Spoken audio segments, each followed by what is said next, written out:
kembali lagi bersama saya, co-founder Kinfluence di acara podcast Kinfluence edisi Expert Talks.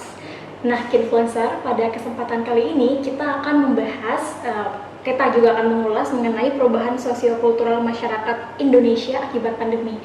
Nah, untuk kesempatan kali ini sudah ada nih di samping saya Pak Zuli Qodir. Selamat sore, selamat siang. Selamat siang. Oke, selamat siang Bapak. Menjelang sore. Menjelang sore. Nah, untuk informasinya Kinfluencer nih, Pak Zuli Qodir merupakan sosiolog dan beliau juga merupakan ketua prodi program Dokter Politik Islam Universitas Muhammadiyah Yogyakarta. Nah, beliau juga merupakan dosen saya. Jadi waktu saya kuliah semester berapa Pak? 3, 4 mungkin belajar sama Bapak ya. Penguji skripsi saya juga. Bukan pernah mengajar, hanya menguji saja. Oke. Buat yang teman-teman yang suka politik pasti udah nggak asing sama mukanya Pak Zuli Qodir ya. Tokoh liberalis Indonesia, bener nggak nih saya ngomongnya Pak? Enggak, saya aja liberal. Orang lain yang ngomong aja. Saya ini orangnya baik santun. Orangnya baik santun ya Pak ya. Muhammadiyah selalu. Muhammadiyah sangat empatik. Oke. Enggak liberal orang yang ngomong aja. Oke, baik Pak. Nah, kita kemarin itu Kinfluence udah ini ya Pak, bikin podcast tentang self leadership, ngomongin kebahagiaan sama Profesor Heru selaku konsultan advisornya Kinfluence. Nah, pada kali ini kita mau ngomongin perubahan sosio-kultural masyarakat Indonesia akibat pandemi. Karena Bapak sebagai sosiolog nih bisa berbagi sama Kinfluencer, kira-kira apa sih Pak perubahan sosio-kultural itu dalam sosiologi itu maksudnya kita bakal apa gitu ngomongin apa? Ya, baik, terima kasih Mbak Imelda ya. Saya diundang untuk berbincang, bersharing bersama teman-teman semua, mudah-mudahan ada manfaatnya. Amin. Sekalipun saya tahu ini kebetulan agak siang, jadi mungkin mengantuk sedikit. Tapi mudah-mudahan besok tayangannya pas jangan siang, Mbak ya. Siap. Ini nggak ngantuk. Dalam kajian ilmu sosial, khususnya sosiologi itu, perubahan biasanya terjadi karena beberapa faktor. Faktor pertama adanya gejala yang sifatnya umum atau yang makro. Kenapa disebut gejala? Karena ada perubahan yang dilakukan atau dialami oleh banyak orang, sehingga ini menjadi gejala yang makro sifatnya. Dan dengan gejala yang sifatnya makro itu, maka orang tidak bisa lagi berada dalam kondisi sebelumnya. Oke, sebagai contoh misalnya sebelum ke pandemi, tatkala orang pada perubahan industri, yaitu dari orang yang dulunya menggunakan HP sifatnya di rumah itu, sekarang berubah menjadi ponsel yang bisa dibawa kemana-mana. Maka orang kemudian harus berubah pikirannya dan perilakunya menggunakan ponsel. Lalu kemudian tatkala dulu televisi itu hanya satu channel, hanya di Indonesia TVRI saja. Kemudian berubah menjadi banyak TV swasta dan sekarang TV kabel. Maka orang pun mindset dan juga perilakunya harus mengikuti televisi, ya. Dalam kajian sosiologi, sekarang orang mengatakan kita mau mengikuti perubahan itu atau perubahan membuat perubahan mindset kita dan perilaku kita. Dua-dua bisa benar. Yang satu mengikuti mazhab yang harusnya mengikuti adalah sesuatu itu, tapi ini sulit sekali. Yang terjadi adalah perubahan itu atau gejala itu merubah pikiran dan perilaku orang. Nah, sekarang lari ke soal pandemi COVID-19. Sorry Pak, sebentar. Bapak masih jawabnya masih oke kan Pak pandemi ini? Ada perubahan. Gara-gara pandemi nanti saya akan ceritakan ada perubahan yang dahsyat. Biasanya saya jadwal besoknya dicairin atau besok makan. Kalau ada orang menggunakan ODP, ODP itu orang dalam pengawasan. Ini ODP dalam pandemi ada orang duit pendapatan gitu. Tidak punya pendapatan. Itu ODP itu kan orang duit pendapatan. Orang tanpa pendapatan gara-gara COVID pandemi itu enggak. Nah, ini kan berubah, perilaku kita berubah, mindset kita harus berubah. COVID-19 ini adalah sebuah fenomena, sebuah gejala yang ini bukan hanya terjadi di Indonesia atau bahkan hanya di Yogyakarta, tapi ini hampir dikatakan separuh dunia mengalami. Karena itu tidak mungkin orang yang berada dalam kondisi saat ini pikirannya dan perilakunya sama seperti belum ada peristiwa yang namanya pandemi 19. Dan itulah yang akan merubah perilaku itu berkaitan dengan budaya.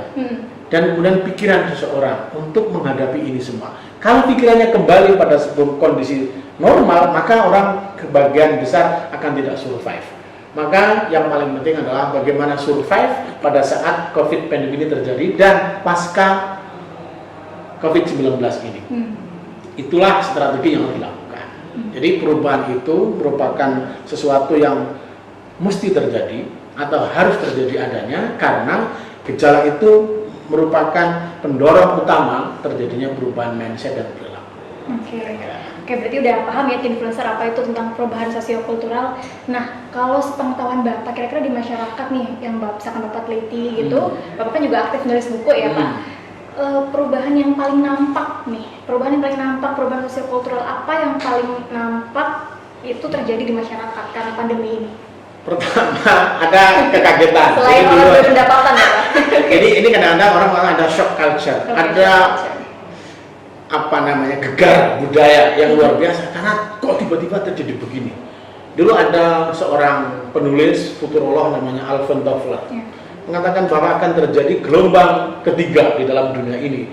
Gelombang pertama sudah terjadi, yaitu dari masyarakat agraris, lalu menjadi industri, lalu dari industri menjadi bisnis. Sekarang itu pasca industri. Luar biasa, shock culture akan terjadi. Kalau orang tidak bisa mengikuti perubahan itu, maka shock culture itu akan menjadikan banyak orang stres. Dan sekarang sudah banyak terjadi karena tidak mau mengikuti perubahan itu. Banyak orang stres. Kata Seloroh itu, sekarang banyak orang mengalami peningkatan orang yang terdeteksi atau disebut positif, bukan karena secara langsung karena virus COVID, tetapi gara-gara stres. Sehingga kemudian penambahannya luar biasa banyak. Kenapa itu bisa terjadi? Orang belum siap. Itu ada shock yang luar biasa.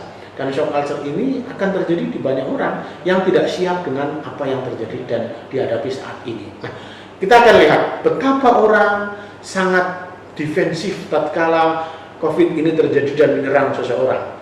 Satu, perubahan itu terjadi dan bentuk defensif di masyarakat apa? Yang tadinya orang bisa menerima orang yang datang ke kampung halaman.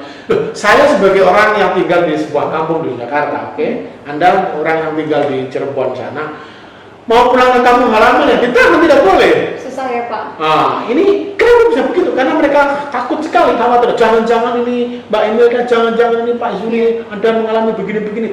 Nah, padahal dia sendiri datang ke situ mungkin karena sehat, tidak ada masalah, tapi masyarakat defensif. Gara-gara apa? Melihat ketakutan yang, jadi gejala ini mengakibatkan orang ketakutan yang sangat luar biasa. Dan ini terjadi di masyarakat kita. Mencegah orang untuk datang ke kampung halaman dan segala macam. Bahwa ada perlu kita melakukan pemeriksaan dan ini itu tetapi menurut saya jangan sampai terlewat batas, overacting reaksi. Jadi reaksinya jangan terlalu kelewat batas, karena sebetulnya ini bisa disiasati gitu kan. Orang kalau mau periksa, nah ini dia. Karena kondisi ini atau gejala ini merupakan gejala yang sifatnya internasional, maka protokol kesehatan penting dilakukan. Misalnya dia menjaga selalu fit tubuhnya ya, dengan berolahraga dan segala macam, lalu kemudian dengan pola makan yang baik, lalu kemudian bersih. Nah, ini kan sebetulnya bagian dari ajaran agama-agama. You mesti sehat, you mesti bersih, you mesti berhati-hati. Nah, banyak orang di masyarakat kita, baik masyarakat kampus ataupun masyarakat non-kampus, itu tidak mau secara rutin menjaga kesehatannya dan kehidupan yang bersih. Banyak begitu, maka begitu ada yang melanggar. Yang melanggar inilah yang kemudian berdampak secara sosial. Saya sendiri nggak terlalu suka dengan menggunakan istilah social distancing, karena social distancing itu sebetulnya adalah sebuah sekat untuk memberikan ruang kepada orang itu menjadi tersegregasi. Saya dengan Anda, orang kaya, orang miskin, tersegregasi sendiri. Orang Jawa dengan orang luar Jawa tersegregasi sendiri. Dan ini memang pola yang dulu terjadi pada zaman kolonial. Nah, sekarang bersyukur pemerintah kita merubah dari social distancing menjadi physical distancing. Dan itu lebih betul, karena yang perlu kita jaga itu adalah jarak orang per orang, bukan orang miskin dengan orang kaya berjarak. Kalau itu berjarak, wah nanti nggak ada yang membantu orang miskin. Orang kaya sendiri, yang miskin sendiri, karena bilang, ini kan kita social distancing. gitu. Jadi ada perubahan yang terjadi di masyarakat, tetapi mereka terlalu overacting di dalam merespon. Itu menurut saya perlu diberi pengetahuan yang baik, perlu diberi edukasi yang baik bahwa COVID ini memang masalah, tetapi kita tidak usah terlalu reaksioner. Yang penting kita misalnya menjaga kesehatan dengan baik, makan dengan baik, dan menjaga kebersihan. Hidup teratur itu penting. Itulah saja. Siap. Oke, the next question nih. Siap-siap Bapak? Ini saya serius banget. Oke, iya. Oke, lebih santai ya. Santai. Oke, gini Pak. Ini ada satu dilema besar nih Pak pada saat pandemi. Jadi kan orang kayak gimana ya? Kalau kita mau ngikutin pemerintah yang kayak PSBB atau diem itu kita nggak bisa nyari uang ya Pak ya. Maksudnya kan ada orang-orang yang penghasilannya itu buruh harian gitu. Okay. Mungkin kalau yang PNS beda ya, yang Bapak mungkin beda ya. Kan saya nggak PNS. Saya tadi kan masuk ODP. Oke. Udah punya pendapatan. Penghasilannya oke lah ya Pak. Tapi kan orang-orang mungkin ada yang dia buruh harian, kalau nggak kerja nggak bisa makan gitu. Nah akhirnya dilema nih, apa mau ngikutin pemerintah kayak diem tapi nggak bisa makan, nanti malah mati kelaparan, atau mengabaikan pandemi itu sendiri dan tetap bekerja. Nah itu pilihannya bagaimana harusnya? Ya, kalau saya kebijakan PSBB itu misalnya yang harus ketat, orang tidak boleh bersentuhan kan. Kalau bekerja, misalnya salah satu contoh, para petani bersentuhan dengan siapa? Dia bekerjanya ke ladang. Petani ke ladang, ke sawah, enggak bersentuhan sama siapa-siapa. Kalau buruh bagaimana? Buruh pun kalau buruh bangunan katanya COVID ini bisa hilang sendiri, mati karena terlalu panas kan. Oh iya. Jadi terlalu panas itu COVID akan mati. Loh, pada saat orang yang terkena disebut positif COVID ini, kemudian mereka suruh berjemur kan? Loh, kalau buruh bangunan itu kan nggak boleh kita berjemur. Otomatis berjemur ya Pak? Dan ini saya belum survei, tetapi dugaan saya yang banyak kena itu adalah orang yang yang physical distancing-nya berkurang, dan itu daerahnya adalah daerah yang dalam area yang agak kedinginan, agak dingin, yang ber-AC dan segala macam. Karena katanya virus ini kalau di daerah dingin yang ber-AC macam itu akan lama dia hidup dan kemudian akan mudah menyebar. Ini kayak flu kan? Kalau flu itu kan kalau kita batuk flu di dalam ruang ber-AC, begitu saya bersin nanti teman sebelah saya ikut ketularan. Kayak gitu kan? Ini beruntunglah katanya. Ini tularannya adalah sebetulnya bisa dideteksi bahwa penularan itu lewat tempat atau kalau ada sentuhan. Nah kalau flu kan nggak perlu sentuhan. Nah kan, nggak perlu sentuhan, tapi kemudian bisa lah sentuhan. Banyak orang kan nggak sentuhan juga toh. Yeah. Jadi kalau daerah yang merah atau hitam sekalian, zona hitam dengan merah ini sudah dicegah saja bahwa mereka boleh, misalnya boleh daerah tertentu pasar, tapi mereka harus betul-betul ketat protokol kesehatannya. Yeah. Mereka menggunakan masker, mereka cuci tangan, segala macam. Memang ini ada problem, apakah bangsa ini loh kultur, apakah mereka termasuk masyarakat yang tertib dengan aturan? Kadang-kadang kita itu tidak tertib dengan aturan. Nah, kita mulai tertibkan. Saya lihat ada satu pasar di Surabaya. Di Surabaya kan merah tuh. Pasarnya tinggi sekali. Sekarang malah hitam katanya itu, paling banyak, penyumbangnya terbanyak. Tapi ada satu pasar yang protokol kesehatannya sangat luar biasa.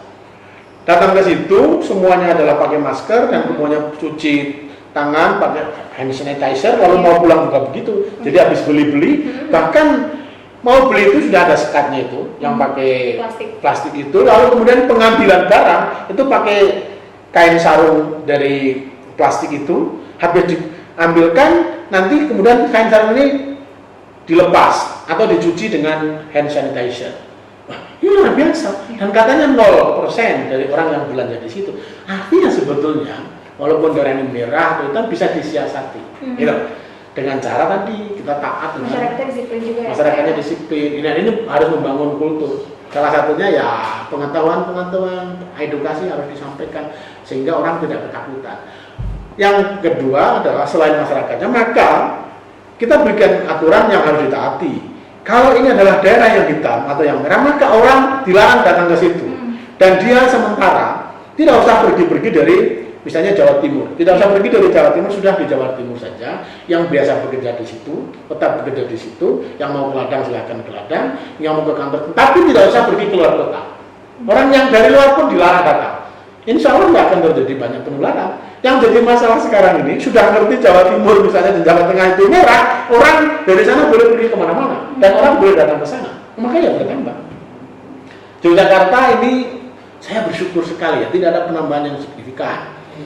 Jangan-jangan Yogyakarta kalaupun katanya alon-alon 84 termasuk orang yang tertib, penambahannya sangat sedikit sekali. Kan dari ini saya lihat kemarin itu, sampai kemarin ya, itu hanya sekitar 3 yang mengalami persoalan, jadi tidak terlalu banyak. Sebetulnya pertama harus dimulai dari kitanya masing, kita sendiri, orangnya itu.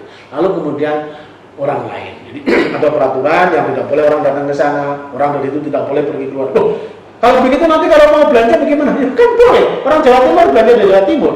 Kalau nggak begitu sekarang online kan, maka bersenanglah orang yang punya belanja online. Sekarang laku keras kan, karena nggak perlu sentuhan macam-macam tiba-tiba barang dikirim gitu. Jadi ada yang bisa disiasati atau mensiasati, pasti ada. Kalau saya, para petani, para pedagang asongan, lalu kemudian para buruh silakan bekerja. Itu daerah panas kok. Dan mereka nggak akan sentuh-sentuhan. Ya sudah, kalau begitu mereka dikasih di bawah hand sanitizer, lalu kemudian pakai sarung tangan plastik dan segala macam, nanti sudah cuci tangan. Itu bisa. Kalau nggak stres, orang di rumah terus juga stres. Anak saya punya anak kan bukan kecil, saya punya anak agak remaja. Kalau seminggu boleh. Ya? Kalau anaknya stres, kalau nggak begitu ayahnya juga stres karena tiap hari lihat istrinya kan, atau istrinya juga stres karena tiap hari lihat ayahnya. Kok di rumah terus, ini bagaimana ini? Gitu. Jadi perlu ada peraturan, perlu ditaati dan perlu mensiasati. Kalau yang di situ merah, maka jangan orang datang ke situ dan dari situ tidak boleh keluar. Nanti kalau memang sudah, oke silahkan. Gitu. Oke, Pak. Ini nyinggung sedikit ya, kan Bapak dosen politik nih Pak. Bener nggak sih kalau misalkan pandemi ini bisa separah ini tuh karena dari awal kita dan juga pejabat pemerintahan tuh menganggapnya terlalu santai? Saya tidak, satu lagi, saya tidak punya riset tentang itu.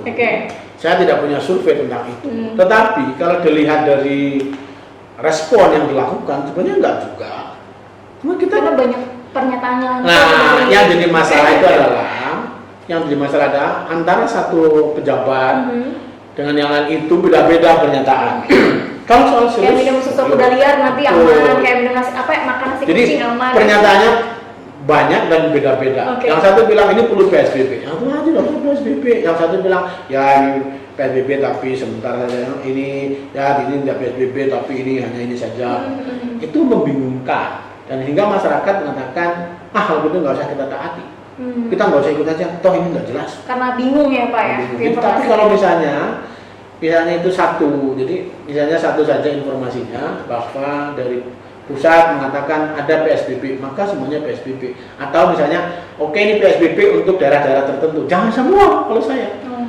Di daerah yang tidak ada pandemi, misalnya tadi daerah pantai, daerah persawahan, pedesaan yang nggak ada ya sudah nggak usah PSBB. Yang jadi masalah itu kadang-kadang penafsiran terhadap kebijakan pusat ke bawah ini, yang tadinya harusnya adalah ada perbedaan implementasi di bawah dipukul rata. Yang lain, jadi yang lain, yang petani semuanya PSBB. Ini daerah yang hijau tetap PSBB, ini daerah yang merah PSBB, yang kuning PSBB. Ini saya karena sebagian dari pejabat kita, birokrasi kita itu mentafsirkan apa yang dikemukakan oleh para menteri dan juga presiden, para menteri itu berbeda-beda. Ditambah lagi pernyataannya itu kadang-kadang tidak nyambung antara satu dengan yang lain. Ya ilmiah ya Pak, gimana ya? Ya bukan tidak ilmiah, tapi kadang-kadang ini orang mengatakan ini karena pendekatan politik. Wah ini cari panggung. Kira-kira gitu. Ini kan panggung menuju 2024. Jadi segorengan politik gitu. Ini panggung untuk menjadi pilkada 2021. Ini pilkada 2022. Dan kalau itu betul, ini dijadikan panggung oleh salah satu atau salah dua atau salah tiga atau salah empat para pejabat publik, maka yang kasihan masyarakat. Masyarakat yang jadi korban. Mereka yang harusnya cari makan tidak bisa cari makan, mereka yang harusnya boleh kemana-mana tidak boleh kemana-mana, mereka yang harusnya di rumah malah keluar rumah, sehingga apa? Tidak selesai-selesai tentang pandemi COVID ini. Kalau saya sebetulnya cukup tegas pada saat tanggal 13 mengatakan Indonesia yang masuk bagian dari negara kena pandemi. Itu tegas tanggal 13, sehingga habis itu kemudian harus sampai tingkat kabupaten, sebenarnya kabupaten dan kabupaten, kemudian ke kecamatan mengatakan daerah-daerah tertentu ini tidak boleh melakukan ini, daerah ini boleh melakukan, daerah ini sama sekali tidak boleh, daerah ini boleh, ya begitu. Cuman ya itulah dalam pendekatan politik, walaupun saya belum survei, ini ada orang menggunakan panggung untuk menuju kepentingan dia sendiri dan juga sebagian partainya untuk berikutnya 2021, 2022, 2023, 2024. Kalau isu mudah-mudahan jangan terlalu lama lah. Iya, kalau anti corona sendiri bagaimana Bapak tanggapannya? Kalau anti corona itu loh Pak, yang katanya mau diproduksi massal itu kan heboh tuh Pak.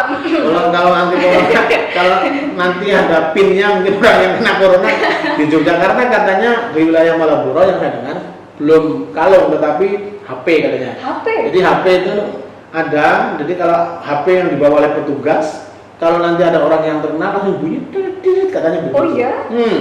Jadi ada pinnya.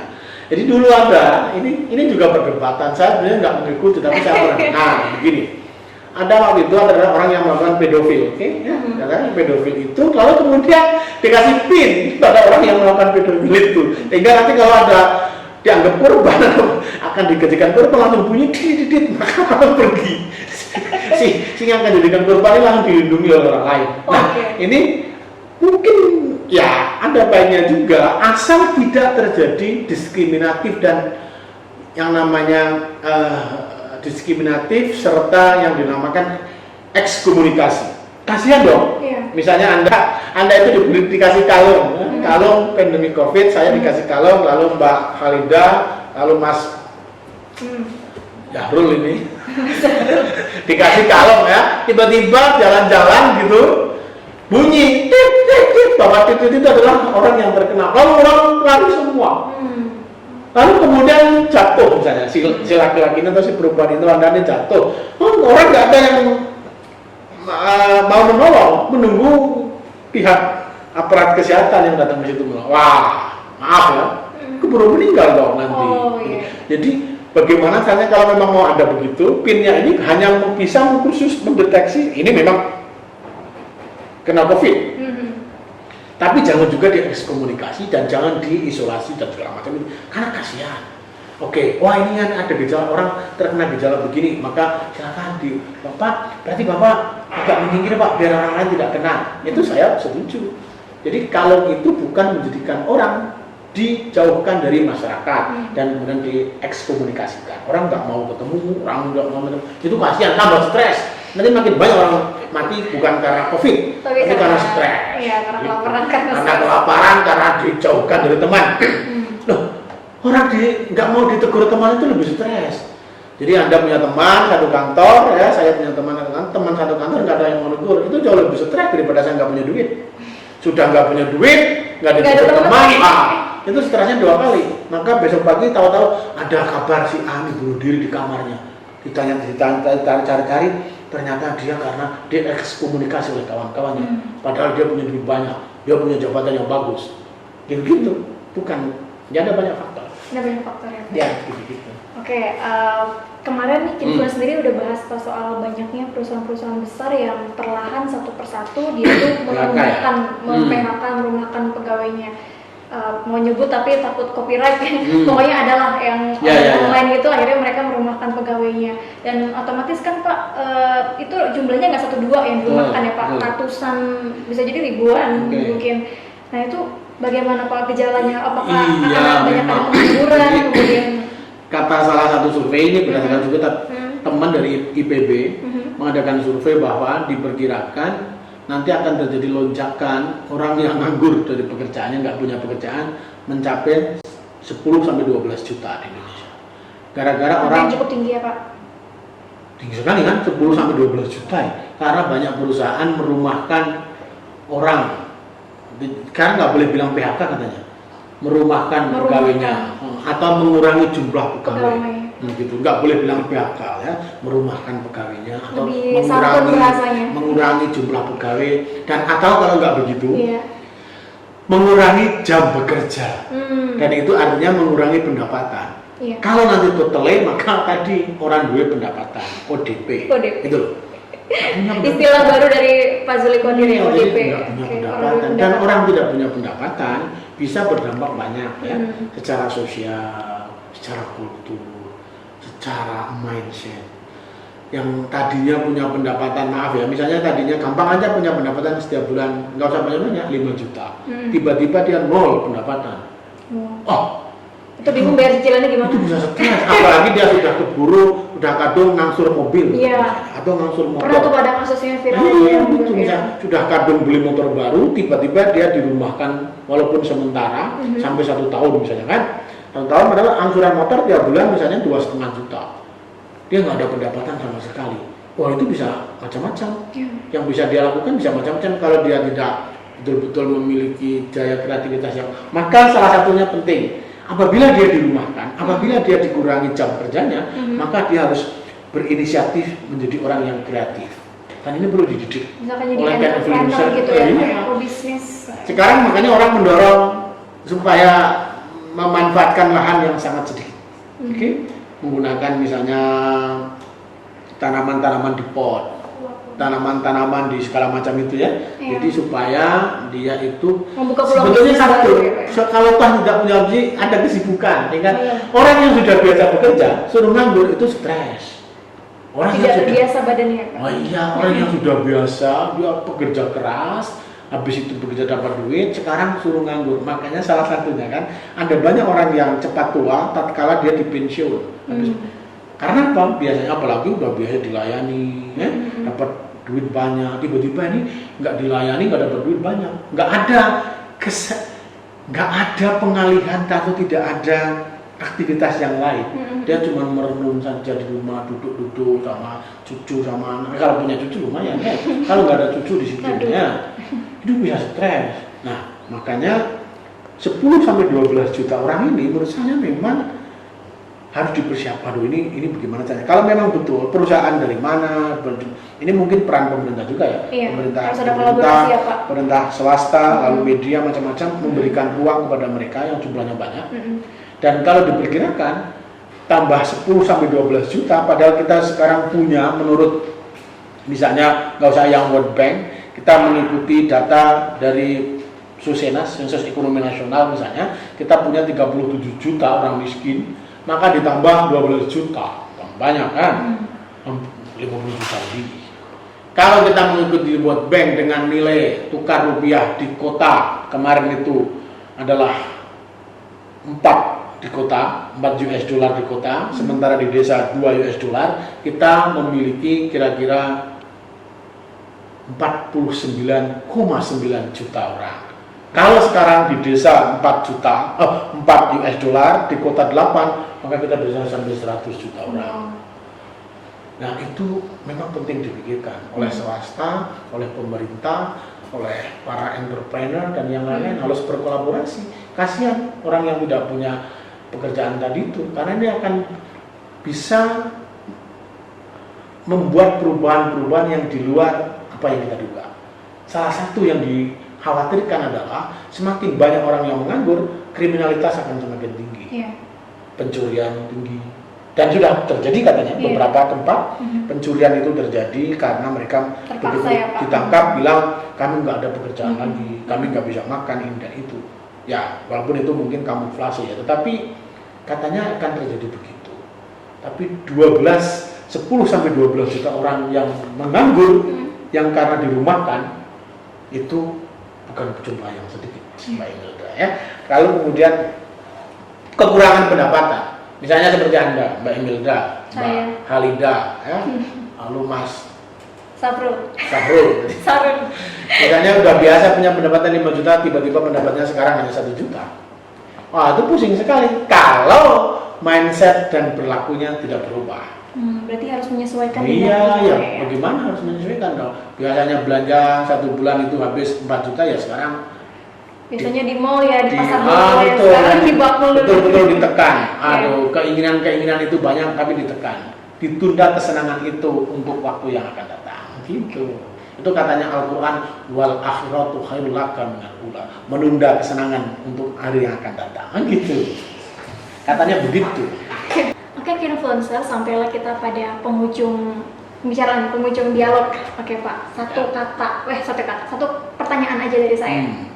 Untuk para influencer ini, Bapak punya pesan-pesan khusus nggak? Karena perubahan sosiokultural ini kan pasti mau nggak mau ya keniscayaan ya pada saat pandemi, supaya kita lebih bijak lagi gitu dalam menghadapinya. Iya, karena ini adalah gejala yang internasional dan juga nasional. Tentu kita di Indonesia itu kan ada orang yang kaya, setengah kaya, miskin, setengah miskin, sangat miskin. Oke. Karena itu di antara mereka semua harus saling bekerja sama, saling membantu. Dalam bahasa Indonesianya orang saling membantu dan gotong royong untuk meringankan beban orang lain. Yang tadi misalnya pendapatannya kurang atau tidak ada sama sekali, yang tadinya punya pendapatan. Yang berlebih bantu. Yang berlebih membantu yang agak kekurangan. Karena sebetulnya ini memang dampaknya bukan hanya kepada orang yang disebut pekerja harian atau bekerja di sebuah pabrik atau perusahaan ya. Orang yang punya pabrik dan perusahaan pun mengalami. Yang biasanya 1 bulan misalnya omset bisa 1 miliar, sekarang paling hanya separuhnya, dan separuhnya kan berarti itu berdampak besar ya Pak biasa, untuk kan? kelangsungan usahanya. Harus saling membantu ya. Kalau yang besar-besar membantu, yang di sidang dan segala macam. Yang kedua, kita tidak usah terlalu overacting. Nggak usah berlebihan. Kita nggak usah berlebihan menghadapi ini. Nggak usah lebay nanti. Kita melebih, betul bahwa ini adalah peristiwa yang terjadi, ada faktanya memang ada. Tapi kita ikuti beberapa saran ya, karena kita bukan ahli dalam bidang kesehatan, kita ikuti saran para ahli bidang kesehatan. Kalau kita sebuah organisasi keagamaan dan ada istihad dari organisasi keagamaan, kita ikuti karena kita memang tidak ahli di situ.